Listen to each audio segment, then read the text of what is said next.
Good morning students. आज हम लोग मोल कंसेप्ट पढ़ेंगे। मोल अवधारणा। मोल एसआई पद्धति में एक भौतिक राशि है पदार्थ की मात्रा, और उसका एसआई मात्रा क्या है? मोल। मतलब पदार्थ की बहुत सारी मात्रा को, ढेर सारी मात्रा को व्यक्त करने के लिए मोल को प्रयुक्त किया जाता है। आज हमारा टॉपिक भी करवाए टॉपिक की तरह बेसिक टॉपिक है। 11th की केमिस्ट्री में जो स्टार्टिंग की जो 4 चैप्टर है 1 2 3 4 वो आपके बेसिक है, उनके बिना आप आगे जो है कंसेप्ट क्लियर नहीं कर पाएंगे, इसलिए आप लोग विशेष कर ध्यान दें चैप्टर्स पर। तो हमारा आज का टॉपिक है मोल कंसेप्ट, मोल अवधारणा। देखिए मोल क्या है? मोल ऐसा ही मात्रक है जो किसको व्यक्त करने के लिए आवश्यक होता है? पदार्थ की मात्रा को व्यक्त करने के लिए जो मात्रक है वो क्या है? मोल। ओके, इसमें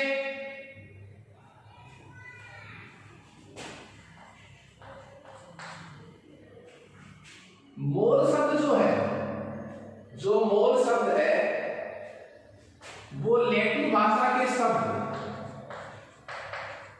लैटिन भाषा का एक शब्द है जिसको मोलस क्या कहते हैं? लैटिन भाषा एक शब्द है मोलस, वहां से ये शब्द क्या आया है? मोल, जिसका अर्थ क्या होता है? ढेर, बहुत सारा। तो पदार्थ की बहुत सारी मात्रा को व्यक्त करने के लिए मोल को प्रयुक्त किया जाता है। सीधी सीधी बात करें अपन मोल की परिभाषा की, मोल की परिभाषा की बात करें तो मैं कहूंगा किसी पदार्थ का एक मोल, किसी पदार्थ का कितना मोल? एक मोल। उस पदार्थ की वह मात्रा है, किसी पदार्थ का एक मोल उस पदार्थ की वह मात्रा है जिसमें कणों की संख्या, अब कण में देखिए पार्टिकल में तीनों चीजें हैं, परमाणु, अणु और आयन, ये सब किसमें माने जाएंगे? कणों में। कणों का मतलब क्या हुआ? परमाणु, आयन और अणु, ये तीनों चीजें किसमें मानी जाएंगी? कणों में। तो किसी पदार्थ का एक मोल उस पदार्थ की वह मात्रा है जिसमें कणों की संख्या, कणों की संख्या उतनी ही है जितनी शुद्ध कार्बन 12 के 12 ग्राम में है। आप इस परिभाषा को ध्यान से सुनिए। किसी पदार्थ का एक मोल उस पदार्थ की वह मात्रा है, मतलब मोल क्या है? मात्रा है। मोल किसको व्यक्त कर रहा है? मात्रा को। तो किसी पदार्थ का एक मोल उस पदार्थ की वह मात्रा है जिसमें कणों की संख्या, वो चाहे परमाणु हो, चाहे अणु हो, चाहे आयन हो, कणों की उतनी ही संख्या है जितनी कार्बन 12 के 12 ग्राम में है। तो मोल को किसके सापेक्ष बताया गया? कार्बन 12 के 12 ग्राम के सापेक्ष।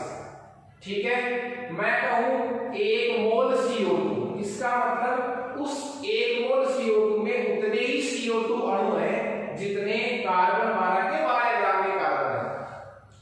ये परिभाषा है। देखिए जो मोल की परिभाषा है इसको अपन सूत्र में भी व्यक्त कर सकते हैं। सूत्र में व्यक्त करने के लिए मैं ये भी कह सकता हूं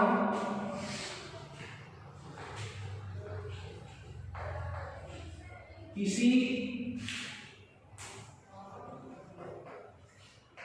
पदार्थ के एक मोल में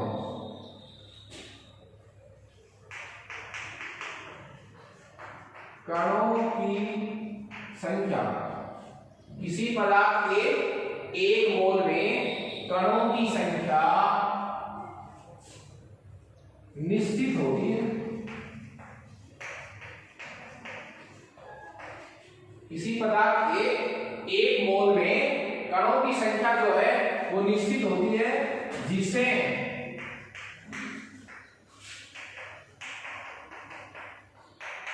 आवोगाड्रो संख्या भी कहा जाता है। और इसका मान क्या है, इसको किससे रिप्रेजेंट करते हैं अपन? Na से। Avogadro number 6.023 into 10⁻23।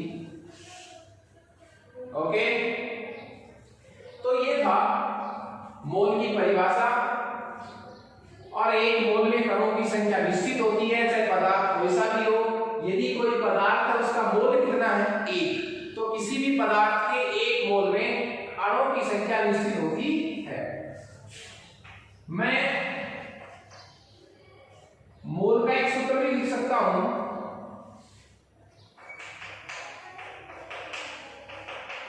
ग्रामों में मात्रा बटा अणुभार बोलो चाहे मोलर द्रव्यमान बोलो, ग्राम में मात्रा बटा अणुभार। तो ये मोल का सामान्य परिचय था। मैं इसको वापस से रिवाइज कर रहा हूं कि मोल पदार्थ की मात्रा को व्यक्त करने का एक मात्रक है। लैटिन भाषा में शब्द है मोलस, जिसका मतलब क्या होता है? ढेर सारा, वहां से मोल आया है। परिभाषा के अकॉर्डिंग कहें तो किसी पदार्थ का एक मोल उस पदार्थ की वह मात्रा है जिसमें कणों की संख्या उतनी ही है जितनी कार्बन 12 के 12 ग्राम में है। मैं ये कह सकता हूं कि किसी भी पदार्थ का ये कितना मोल है? 1 मोल। 1 मोल में कणों की संख्या निश्चित होती है, चाहे आप CO2 का 1 मोल लें, चाहे जल का 1 मोल लें। यदि मोल कितना है? 1, तो उसमें कणों की संख्या, चाहे वो परमाणु हो, चाहे वो अणु हो, चाहे वो आयन हो, की संख्या हमेशा निश्चित होती है। वो संख्या कितनी होती है? 6.023 into 10⁻23। मोल का एक सूत्र क्या होगा? ग्राम में मात्रा बटा अणुभार। देखिए, मैं ये कहूं आपको, 1 मोल सोडियम में कितने सोडियम परमाणु होंगे? और एक क्वेश्चन और है, 1 मोल कैल्शियम में कितने कैल्शियम परमाणु होंगे? तो दोनों का जो आंसर है वो कितना आएगा? ये वाला। 1 मोल सोडियम में उतने सोडियम परमाणु होंगे जितने 1 मोल कैल्शियम में कैल्शियम परमाणु होंगे। ओके, तो मेरे कहने का मतलब क्या हुआ? यदि मोल 1 है तो उसमें कणों की संख्या, कणों का मतलब परमाणु, आयन और अणुओं की संख्या क्या होती है? बराबर होती है।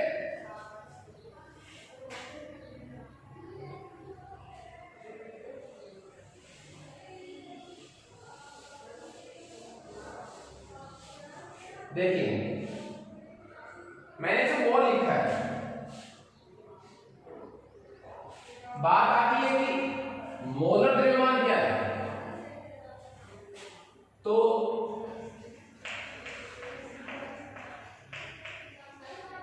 किसी पदार्थ के 1 मोल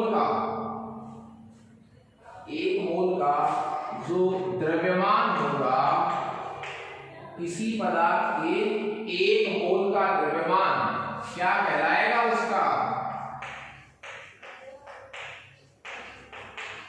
मोलर द्रव्यमान। जैसे मैं लिखूं 1 मोल H2, मैंने क्या लिखा है? 1 मोल H2 लिखा है। तो 1 मोल H2, टोटल देखिए 2 हाइड्रोजन बॉक्स में ये कितना 16, टोटल कितना आ गया? 18 ग्राम पर मोल। तो 18 ग्राम हो गया कितने का? 1 मोल का ग्राम कितना हो गया? 18 ग्राम। तो ये 18 ग्राम प्रति मोल क्या कहलाएगा? जल का मोलर द्रव्यमान। ऐसे ही जब आपसे कोई पूछे CO2 का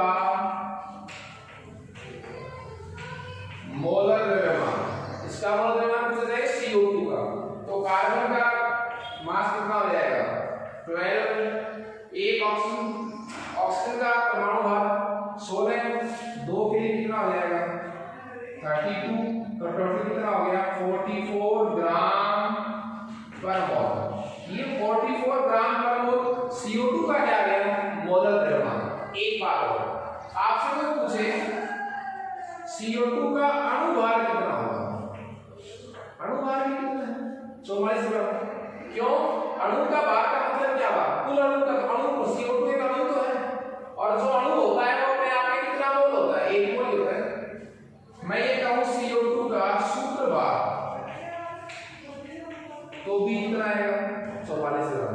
तो अणु भार, सूत्र भार और मोलर द्रव्यमान, ठीक है, का जो टोटल जो परिमाण है वो क्या आएगा आपके पास, एक ही आएगा, समान आएगा। इसी में कुछ और बातें हैं, जैसे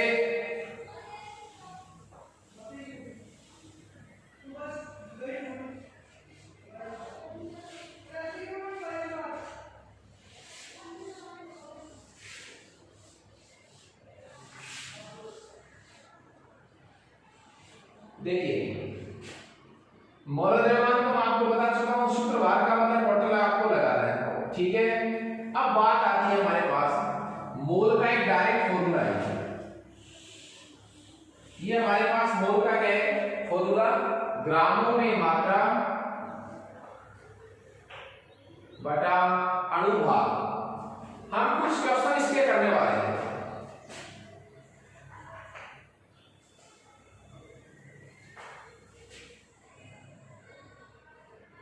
$54 ग्राम H2O में, सवाल सुनना आप आराम से, 54 ग्राम लिए H2O में कितने मोल होंगे। सवाल ये हमारा 54 ग्राम H2O में कितने मोल होंगे। आपसे सवाल में क्या पूछा गया है, मोल, और मोल ज्ञात करने के हमारे पास कितनी बातें चाहिए, ग्रामों में मात्रा चाहिए और अणु भार चाहिए या मोलर द्रव्यमान चाहिए। तो देखिए मोल का सूत्र हमारे पास भाई ग्रामों में मात्रा, ग्राम में मात्रा कितनी दे रखी है 54, तो लिख दीजिए 54 ग्राम पर। अणु भार मोलर द्रव्यमान, अब H2O का मोलर द्रव्यमान कितना होगा H2O का, इसका टोटल लगा दो आप। हाइड्रोजन के लिए 1, 2 के लिए 2, ऑप्शन 16, तो टोटल कितना हो गया 18। तो क्या लिखूंगा 18 ग्राम पर मोल। ग्राम से ग्राम तो कट जाएगा, मोल ऊपर चला जाएगा, 18 किया 54, तो कितने मोल आ गए साहब 3 मोल H2O। तो आप क्या कह सकते हैं, आप 54 ग्राम H2O को कैसे भी बोल सकते हैं 3 मोल H2O। तो मैंने ग्रामों की मात्रा को किसमें चेंज कर दिया, मोल में। मैं मोल को भी किसमें चेंज कर सकता हूं, ग्राम में मात्रा। कैसे देखिए, एक और एग्जांपल,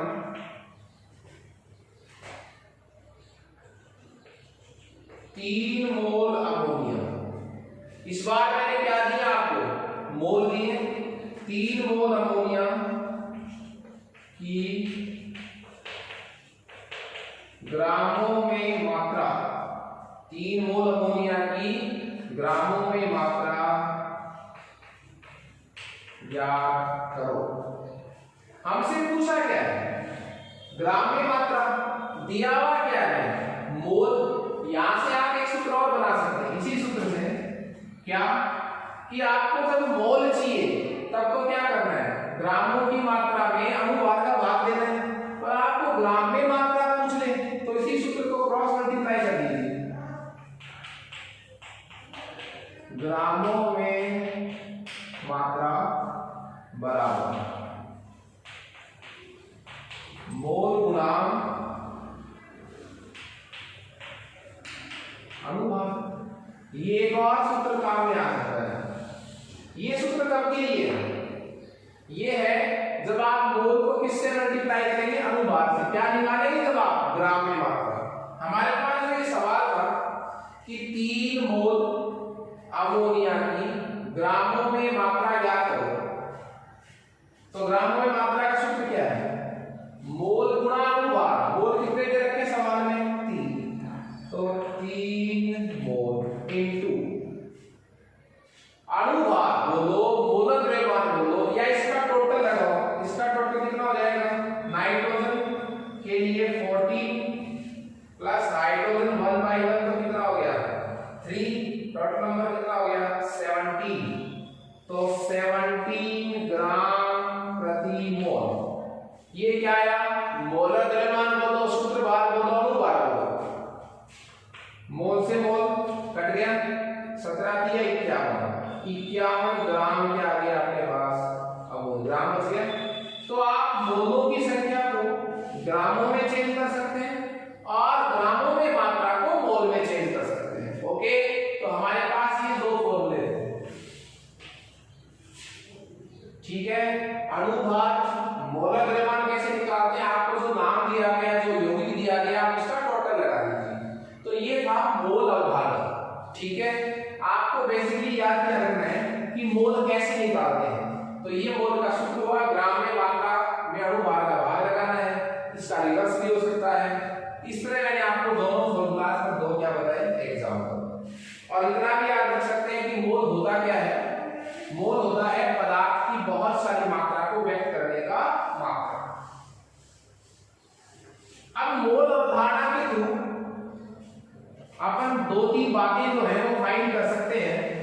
तो हमारा जो नेक्स्ट पॉइंट होगा वो होगा मोल अवधारणा का महत्व।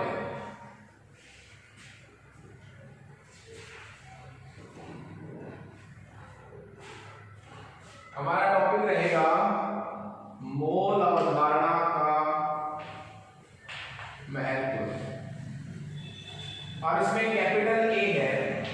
अपन मोल अवधारणा के 2-3 महत्व पढ़ेंगे, विद एग्जांपल पढ़ेंगे। ओके, पहला है पदार्थ के दिए गए द्रव्यमान में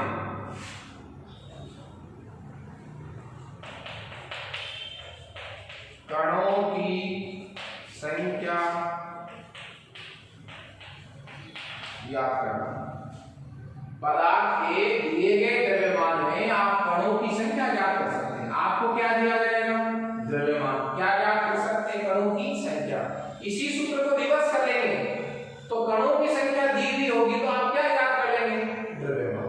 ओके, इसके लिए फॉर्मूला देखिए आप।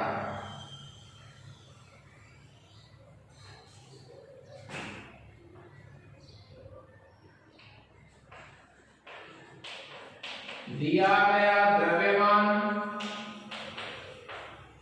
बटा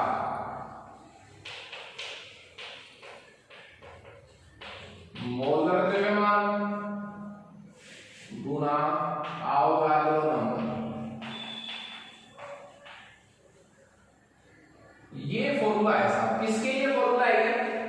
आपको किसी पदार्थ का क्या दिया जाएगा? द्रव्यमान, और आपसे पूछेंगे कि जैसे भाई 16 ग्राम CO2 है, 16 ग्राम CO2 में कितने CO2 के कण होंगे? तो द्रव्यमान देकर आपसे कणों की संख्या पूछ सकता है। कण में 3 चीजें आती है, परमाणु, आयन और अणु। तो आप कैसे निकालेंगे? जो द्रव्यमान आपको दिया गया है उसको तो आप ऊपर लिखिए, उसमें किसका डिवाइड कीजिए? मोल द्रव्यमान को, उसको इनटू किससे कीजिए? अवोगाद्रो नंबर से। रूल में कोई दिक्कत नहीं है। अब इसी का आपके पास एक एग्जांपल देखिए।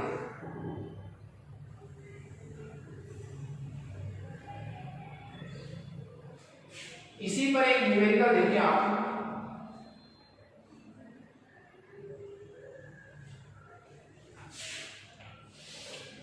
इसी का एग्जांपल, आपके पास पानी की एक बूंद है, पानी की एक बूंद जिसका द्रव्यमान 0.05 ग्राम है, में जल के अणुओं की संख्या आपको बतानी है। सवाल क्या है? आपको एक पानी की बूंद का द्रव्यमान दिया गया है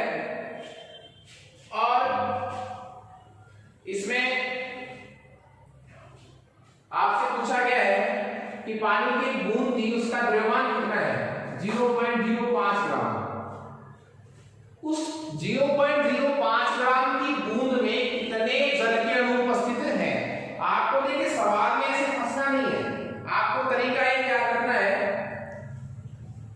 कि हमें क्या दिया हुआ है और क्या हमसे पूछा है। हमें दिया हुआ क्या है, पानी की एक बूंद जिसका द्रव्यमान कितना है 0.05 ग्राम। उस पानी की बूंद में कितने पानी के अणु हैं, जल के अणु हैं। तो देखिए द्रव्यमान दिया गया है और कणों की संख्या पूछी है, तो यही वाला सूत्र लगा लीजिए आप। दिया गया द्रव्यमान कितना है 0.05 ग्राम बटा मोलर द्रव्यमान किसका, पानी का। पानी का मतलब जल का, जल का मोलर द्रव्यमान का मतलब आपको टोटल लगा लीजिए जल के सूत्र का 218 ग्राम प्रति मोल। तो ये लीजिए 18 ग्राम प्रति मोल, कोई दिक्कत नहीं है। और देखिए गुणा 6.023 गुणा 10⁻23 प्रति मोल, प्रति मोल। ठीक है, ये जो अवगाद्रो संख्या है प्रति मोल ही तो है। अब देखिए आप ग्राम से तो ग्राम कट जाएगा और मोल से मोल कट जाएगा, तो आपके पास कोई मात्रक नहीं आएगा, आना भी नहीं चाहिए। क्यों, हमसे क्या पूछिए जल के अणुओं की संख्या, और संख्या का कोई मात्रक नहीं होता। तो यहां से जब आप मल्टीप्लाई करके जो भी आंसर आएगा वो निकाल लीजिए। ठीक है, तो ये पैटर्न रहेगा जब आपको द्रव्यमान दिया गया और क्या पूछा हो, कणों की संख्या। दूसरा महत्व देखिए मोल अवधारणा का।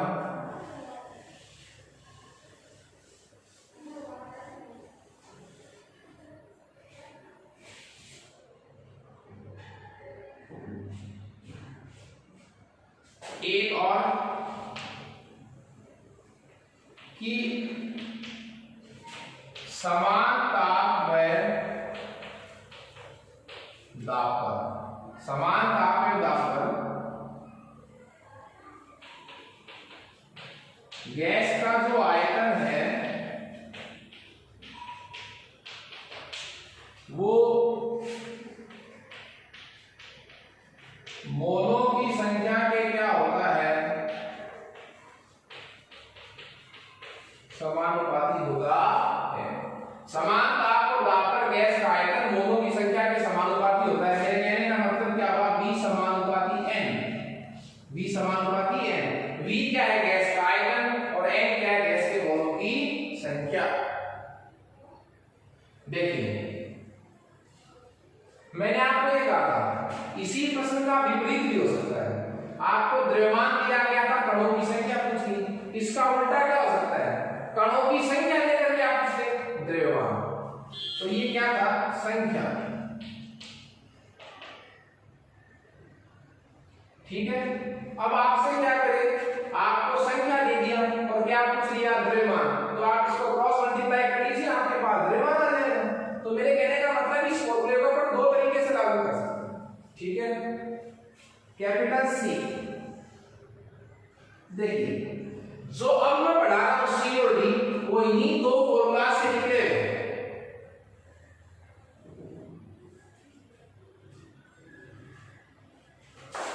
किसी पदार्थ के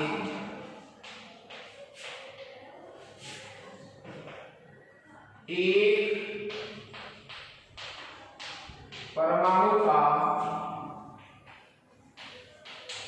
द्रव्यमान, किसी पदार्थ के एक परमाणु का द्रव्यमान क्या होगा, उसका कुल अनुभाग, ग्राम अनुभाग। ग्राम अनुभाग का मतलब क्या होता है साहब, उसका खुद का कुल द्रव्यमान, किसका, उस पदार्थ का कुल द्रव्यमान, जिसको मैं ग्राम में व्यक्त करूंगा तो क्या बोल दूंगा, ग्राम अनुभाग। उसमें किसका भाग लगाना है, अवगाद्रो संख्या का। तो एक परमाणु का द्रव्यमान आ जाएगा आपके पास, एक परमाणु का द्रव्यमान। जैसे मैं इसी पर एक न्यूमेरिकल सोल्व कर रहा हूं,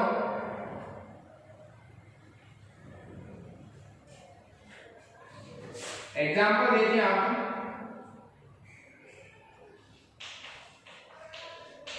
कार्बन के एक परमाणु का द्रव्यमान कितना होगा? बहुत अच्छा प्रश्न है। अंतर बता रहा हूं आपको कि एक परमाणु का पूछा जाए आपसे कि कार्बन के एक परमाणु का द्रव्यमान कितना होगा, तो मैंने ऊपर सूत्र में क्या बताया था आपको? किसी पदार्थ के एक परमाणु का द्रव्यमान हम ज्ञात कर सकते हैं किस तरह? आप उस पदार्थ के ग्राम अणुभार में अवोगाद्रो संख्या का भाग लगा दीजिए। बात किसकी हो रही है? कार्बन की। कार्बन का ग्राम अणुभार कितना होता है साहब? 12 ग्राम। कितना होता है? 12 ग्राम बटा भाग किसका लगाना है? 6.01 गुणा 10 की घात 20। जो आंसर आएगा वो किस में आ जाएगा? ग्राम में आ जाएगा। तो वो कार्बन के एक परमाणु का द्रव्यमान होगा। ओके, आप इसी सूत्र के थ्रू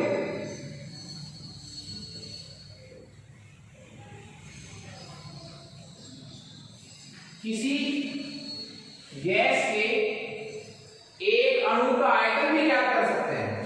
मैंने कल आपको बताया था एक परमाणु का द्रव्यमान है। देखिए, एक परमाणु का द्रव्यमान पूछे तो यहां भी फिर नाम क्या लिखो आप? ग्राम परमाणु भार। समझ रहे हैं मेरी बात आप? यदि यहां पूछे एक अणु का द्रव्यमान तो यहां भी क्या लिख देना? ग्राम अणु भार। उसमें कोई डिफरेंस नहीं आएगा मतलब में। मैं कैपिटल डी महत्व में चलूंगा कि गैस के एक अणु का आयतन। मैंने आपको बताया था एनटीपी पर, नॉर्मल टेम्परेचर और प्रेशर पर, एक मोल गैस का आयतन 22.4 लीटर होता है। क्लियर है? तो 22.4 लीटर गैस में कितने मोल हुए? तो एनटीपी पर एक मोल गैस का आयतन जो है वो कितना होता है? 22.4 लीटर। तो वहां से मैं ये निकाल सकता हूं कि गैस के एक अणु का कितना आयतन होगा एनटीपी पर। तो देखिए, आप 22.4 लीटर में उसी तरह अवोगाद्रो संख्या का लगा दीजिए भाग।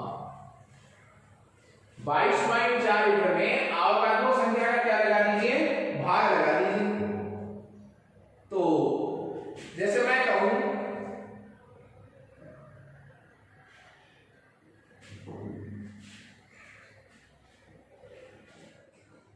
इसी पर अपने न्यूमेरिकल लें, तो न्यूमेरिकल में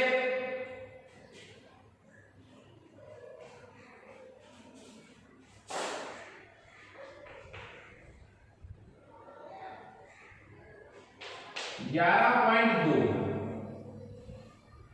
लीटर CO2 गैस में, 11.2 लीटर CO2 गैस में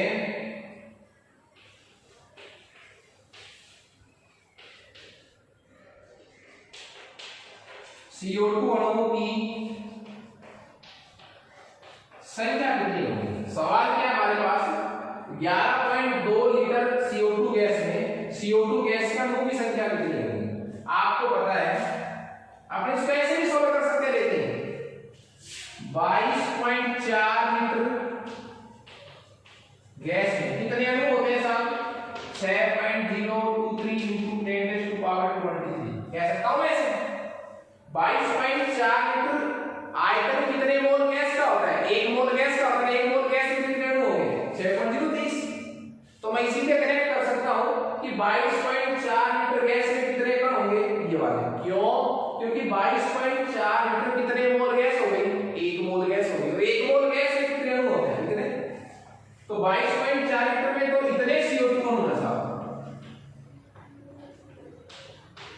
आपके पास कितने हैं? आपके पास तो 11.2 लीटर ही है। तो कितना हो जाएगा? 22.4 लीटर इंटू 11.2 लीटर। तो ये 2 से कट जाएगा, 2 का भाग लग जाएगा, 3.0 कुछ आंसर आ जाएगा। ओके, तो ये था मोल ऑफ